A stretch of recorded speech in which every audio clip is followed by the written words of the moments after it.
Hello guys, welcome to my channel. Like and subscribe. ನಾನು ನಿಮಗೆ ಇವತ್ತು ಹಳೆ ಬಟ್ಟೆಯಿಂದ ಮ್ಯಾಟನ್ನು ಹೇಗೆ ಮಾಡ್ಬೋದಂತ ಹೇಳಿಕೊಡ್ತಾ ಇದ್ದೀನಿ. ಮೊದಲು ಬಟ್ಟೆಯನ್ನು 3 ಇಂಚ್ ಆಗುವಷ್ಟು ಕಟ್ ಮಾಡಿಕೊಳ್ಳಿ. ನಾನು ಇದೇ ರೀತಿ 3 ಥರದ ಬಟ್ಟೆಯನ್ನು ಕಟ್ ಮಾಡಿಕೊಂಡಿದ್ದೇನೆ. ಬೇರೆ ಬೇರೆ ಕಲರ್ ಬಟ್ಟೆ ಹಾಕಿದರೆ ಆ ಮ್ಯಾಟ್ ನೋಡಲಿಕ್ಕೆ ಕೂಡ ಚೆಂದವಾಗಿ ಕಾಣುತ್ತೆ. ಸೊ ನೀವು ಕೂಡ ಈ ರೀತಿ ಟ್ರೈ ಮಾಡಿ ನೋಡಿ.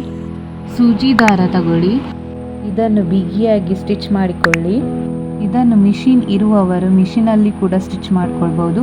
ಮಿಷಿನ್ ಇಲ್ಲದವರು ಕೈಯಲ್ಲಿ ಸ್ಟಿಚ್ ಮಾಡಿದರೆ ಆಯಿತು. ಈಗ ಸ್ಟಿಚ್ ಮಾಡಿ ಆಯಿತು, ದಾರವನ್ನು ಕಟ್ ಮಾಡಿಕೊಳ್ಳಿ. ಈಗ ಇದನ್ನು 3 ಜಡೆ ಕೂದಲು ಕಟ್ತೇವಲ್ಲ, ಹಾಗೆ ಇದನ್ನು ಕಟ್ಟಿಕೊಳ್ತಾ ಬರಬೇಕು. ಯಾರಿಗೆಲ್ಲ 3 ಜಡೆ ಕಟ್ಟಲಿಕ್ಕೆ ಬರೋದಿಲ್ಲ ನೋಡಿ, ಅವರು ಈಗ ನೋಡಿ ಹೇಗೆ ಕಟ್ಟೋದಂತ. ಆಲ್ಮೋಸ್ಟ್ ಎಲ್ಲ ಹುಡುಗಿಯರಿಗೂ ಈ ಜಡೆ ಕಟ್ಟಲಿಕ್ಕಂತೂ ಬಂದೇ ಬರುತ್ತೆ. ಸೊ ಈ ಥರ ಜಡೆ ಕಟ್ಟಿದ ಹಾಗೆ ಕಟ್ತಾ ಬರಬೇಕು.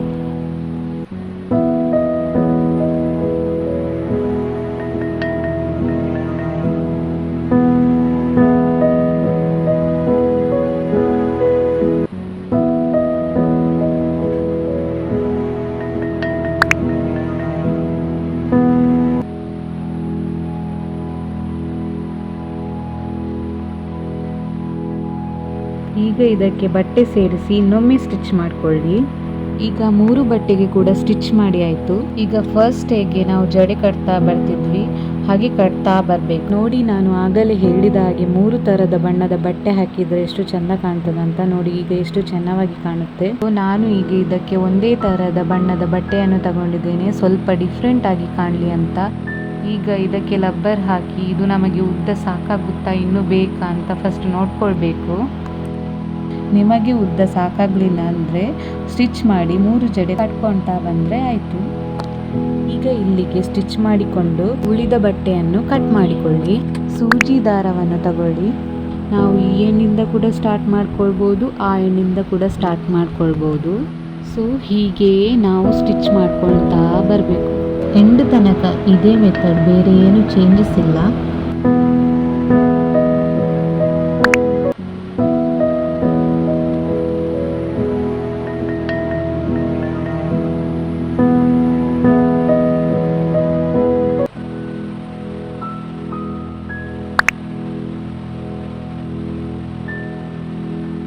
ಈಗ ಮ್ಯಾಟ್ ಫಿನಿಶ್ ಆಗ್ತಾ ಬಂತು.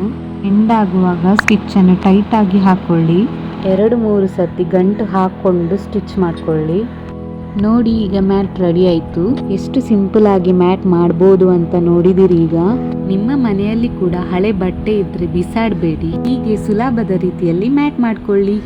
ನಿಮಗೆ ಈ ವಿಡಿಯೋ ಇಷ್ಟ ಆಗಿದ್ದರೆ please like and subscribe to my channel. Bye.